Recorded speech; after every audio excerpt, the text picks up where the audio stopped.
So we're heading over here to check out this bike rental. It's just a couple buildings down. We're gonna stroll over here back in the beach of Da Nang City, Vietnam.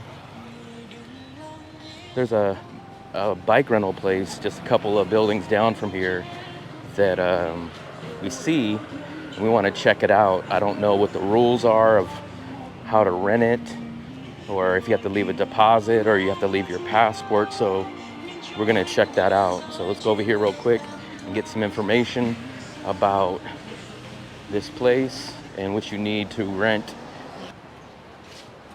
Do you guys rent the bikes? Yeah, How much? 18,000. 18. I'm gonna either get this one or this one. Hello. So we're just checking out right here. So supposedly they're 80,000 for one day, and then I think we gotta fill out this, and I think we pay. Pass me a copy, then we will need you to deposit some money. Okay. Okay. Deposit. How much? One by 500. 500,000. Yeah. Okay. So we're on the go right now. We just got these bikes. We rented them. Hopefully I don't get into an accident. And we're basically going to the beach right now. We'll catch back up with you in a minute. So this is the beach. I believe it's called the Mai Key or the Mai An Beach. I always get those two confused. So we're just gonna stroll down here. We're gonna hopefully not hit anything or be hit by anything. This is the nice, lovely beach down there that we go to almost every day. So we're just gonna cruise down this way.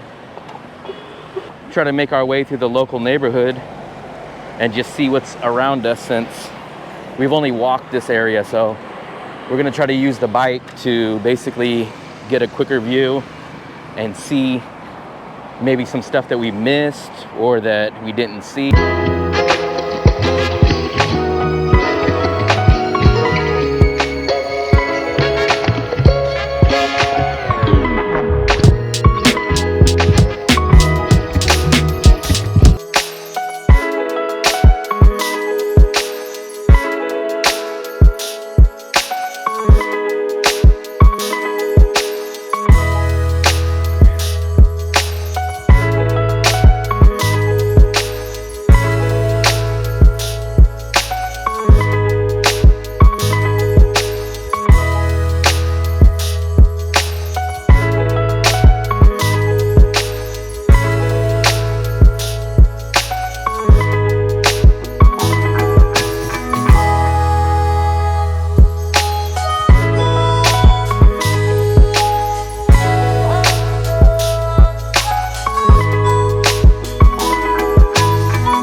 out of all of them.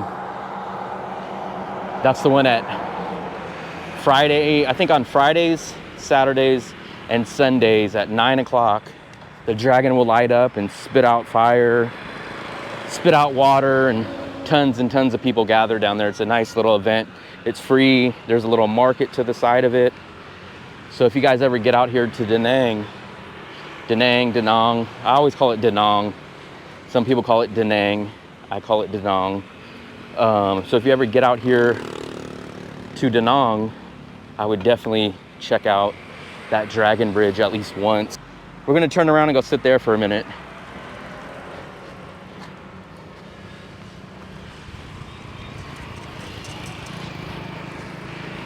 So I think what we'll do is we'll pull into this little area real quick. We can park our bike. The front brake's almost locked up on me. The front brakes aren't that good. I almost went into the river unintentionally. But let's go ahead and put this bike down. It's hot. It's not really, see, the thing that gets me about Asian weather is that it's hot, not really temperature wise, but the humidity is always extremely high. So you can see this bridge, I think it's called the Hands Bridge. There's Asia Park. There's another bridge. And then off in the distance, you can't really see it here, but there's the Dragon Bridge. And we're staying towards the beach.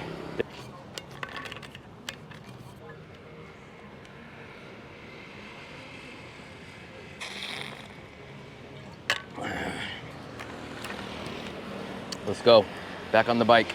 So I don't know if you guys can see on the map, but it says basically for us to go to the right here, and instead of just cutting across, it says for us to go up to the roundabout, make a U-turn, and then the park should be close to that area. So let's go try that. Let's go see if that works. If you see, this is the reason why the Google Maps doesn't allow us to just cross the street, because of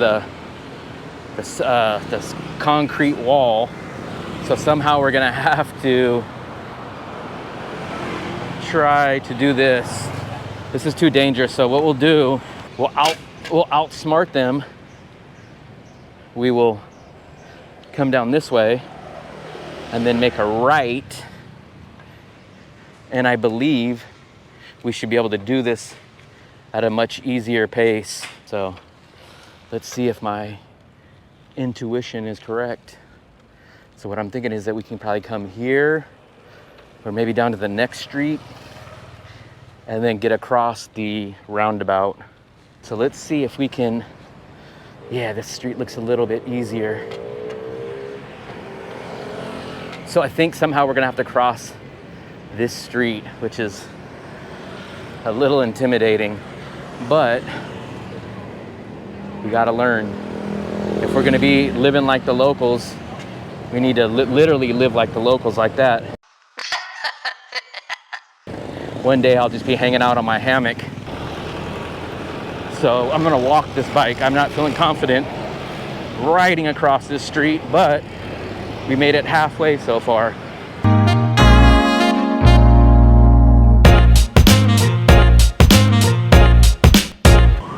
So it looks like we finally made it. That was a voyage. That was a freaking voyage. My heartbeat's going, not necessarily from the bike ride.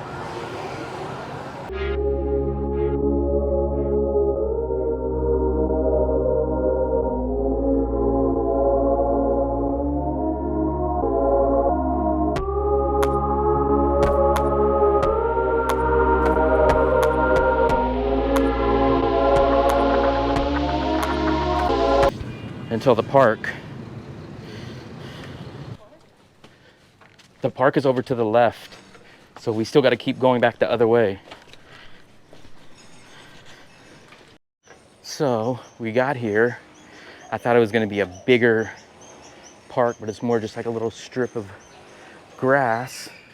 There is a little bench with some shade, so we'll probably go sit over there. So we crossed our life for this park right here. There's a couple little workout areas, a couple benches, a little bit of shade right here and right here. So what do you guys think? You think it was worth it to cross that street, risk our life to come here? I'll try to find out the exact name of this bank, not this bank, of this park. I'll try to find out the actual name of this park and I'll pop it up here as soon as I find that out. So let's go check it out here. So we met a local here. She was asking where I'm from, how important I am. Am I the president of the USA? No, she didn't ask me that. But it's a nice quiet park. So we came all the way down this street over here and strolled in. I thought it was gonna be a bigger park, a wider park, a little bit different, but it's okay. I think this is kind of like a little local park for all these little local residents that are here. These people that live here, it's just a little hangout spot, like a dog park. We'd probably call this a small dog park in the USA. So off to the tea place now. Let's get up on this bike and let's see what this tea place is like. Had a nice time at this park. We're gonna stroll down, come down here on these construction workers that get mad at me for filming, but I'm doing it for you guys. So we're off to the tea place. I'll catch up with you as soon as we get there. We found a spot that has some of these teas. I think I'm gonna probably get a caramel milk tea. I don't know if that's how I order it, but that's how I'm gonna attempt to order it. And then we got a spot right there for the bike, so hopefully they're safe, nothing happens to them. Can I get the caramel milk tea? Yeah, we stopping or not? Kimchi's? Yeah. Is that, okay, thank you. Say M or L? L. So I think I got a caramel milk tea with kimchi. I'm assuming that's cream cheese. I don't know, but we'll see what I get. This is literally a place that I've never been to and have no clue what I just ordered. I'm assuming it's a caramel milk tea with cream cheese. So let's definitely see. So our teas just got here and I'm pretty excited. I was not expecting them to be this nice, but there you go. Nice big tall tea. This is the large. I'm assuming this is the cream cheese topping with the caramel on top. This one I think is another milk tea, but it has... It's traditional. It's traditional tea with some kind of jelly topping. So, $58,000 for 2 teas. And now we'll be back on our journey, so I'm gonna put my phone away. You ready? It's okay. It's okay. Okay. So we're probably gonna go hit up the banh mi place, get something for lunch. I don't know if you guys can see, it's almost 4 o'clock. This might be the last time you guys see me alive, depending on how I navigate these streets throughout Da Nang, Vietnam. This pork, And the sauce, and chicken and fried egg. No liver. I always make sure to get no pate. I'm not into the liver at all. I love this chili sauce. I love the egg. I get this chicken. The pork looks like this right here. And then I get it on this bread, this nice French baguette. one. Yes, The nice French baguette. fried egg. And then I usually get a fried egg with it. And it's a great sandwich. I'll just show you guys for a second this organized chaos. Somehow people don't get into accidents. At least I don't see any accidents, especially for how crazy the traffic and chaotic everything is, but somehow it all works out. If you'll see, kids are just hanging out, no stop signs, no stop lights. Look at this. This lady's on the wrong side of the road, and then she'll just merge back in. Feels like I'm kind of a traffic safety guard, like I'm directing the traffic. But like I said, it's organized chaos. Look, no stop. He'll just honk. They'll just honk like that, and then they'll just pull out while everybody is just walking and pulling right by. Look, he'll sneak out and just find his spot right there in the traffic. It's so crazy. When you first see it, it's insane. These people crossing, the scooter just comes right by. Right there, look at that. It's just organized. Look at this guy. I don't know if you guys seen that, but he had his phone wedged in his helmet. Hands-free, the real hands-free. No Bluetooth. He had his phone wedged in right here on his helmet, and he was just driving. Crazy. But like I said, once you go, you just gotta go. You gotta make up your mind. And actually the people here, what they do is when they see you go, they don't stop or speed up. They just kind of avoid you. So they'll see you coming ahead of them, and they'll just kind of make a move, like go into the backside of you. So what we'll do is we'll try to avoid all this little area right here. Thank you. So watch this scooter. It's like a real life video game. I don't know if you guys ever played the game. I think it was on Nintendo and all these other systems, Paperboy. But if you guys seen Paperboy, basically it was, you'd get the bike, you'd get the newspapers, and you would go and you'd throw these newspapers out, and they'd have all kind of obstacles. They would have the dog running out trying to tackle you. They'd have the car trying to pull out and zigzag on you. They would have like, I don't know what it was. It was like a guy on a go-kart maybe. You guys remember that one that looked like a go-kart? The guy would be sitting like on a two-wheel vehicle and pull out on you. I don't know what that was. Like a go-kart or something. But this feels like the real life version of Paperboy. And when you'd get hit, it would make that sound like. I'll get a watermelon juice, and then we'll eat the banh mi and one of these watermelon juices at the beach. Watermelon juice, number 2, watermelon, just one of them. So just to show you, this is a great value. Like I said, this is $20,000. Look at that. You got your fried egg, you got your beef, you got your vegetables, you got an egg sauce, and this is just half. So I have them cut it in half. $15,000 for this watermelon juice, for a total of $35,000 for lunch. Imagine trying to find something like that. Been to this far down the beach on this side, but it's actually much more spread out. I think there's more people here, but it's very nice. These are like the little lifeguard boats. This is my favorite one right there. It says Da Nang City. It's kind of a picture of the skyscrapers and the boat. It says Da Nang City, the Happy New Year. This one's like a lucky New Year's one.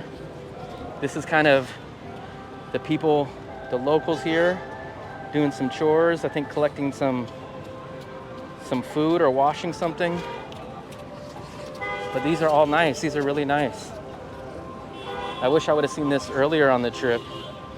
But this is a bigger, more popular hangout, it looks like. Bánh bao đây. Bánh bao. Bánh bao đây. I'm kind of glad that we rented these bikes, or else we probably would have never seen this area. But we're gonna probably go sit over here by these cool little paintings. So I'm gonna show you the other side of these, because I already know what these look like on the other side, since we've seen the lifeguards in these. So if you see, the lifeguards will lay those flat into the water, and then they sit in those with an oar, and then they'll paddle out into the ocean. And what they did, I think, is probably, if these were old or broken or whatever the issue was with these, what they did is they just went ahead and painted these. Some really nice artists came by and painted these. I'm sure he painted them somewhere else and then they brought them down here, but it's really a cool idea. I like when I see cities that do stuff like that. It improves how places look, and it's a great use of recycling something. So today we went ahead and crossed one of the most dangerous streets here in Da Nang City. We survived that. And then we went over and made our way to that little exercise dog park, I guess you would call it. And then we went and stopped at the local tea place, had that nice caramel cream cheese tea. And then we went down the main street and got a nice, delicious banh mi. And then I picked up that watermelon juice and we ate at the beach, the same beach, but it's just a little bit south from here. We enjoyed the waves, the beaches, the beachgoers. And then we came down here to the more touristy area and saw these nice little cool paintings of these little, I guess you would call them lifeguard boats that they use in the ocean. So it was a pretty good day overall. Anybody that was wondering, I believe I spent something like $12, $13, $14. Let's call it right under 15 US dollars. That's for 2 bike rentals. That was for 2 teas, 2 banh mi's, and 1 watermelon juice. So a great value. Like I said, you could definitely do it cheaper here in Da Nang, or you could do it more expensive. I think in a minute we'll be signing out. We're gonna watch the rest of the sunset and watch these waves crashing, and I think that's gonna be it. So if you guys enjoyed this video, go ahead and hit that like and subscribe button, and look forward to seeing some more cool videos here in Da Nang City, Vietnam. Thank you for watching.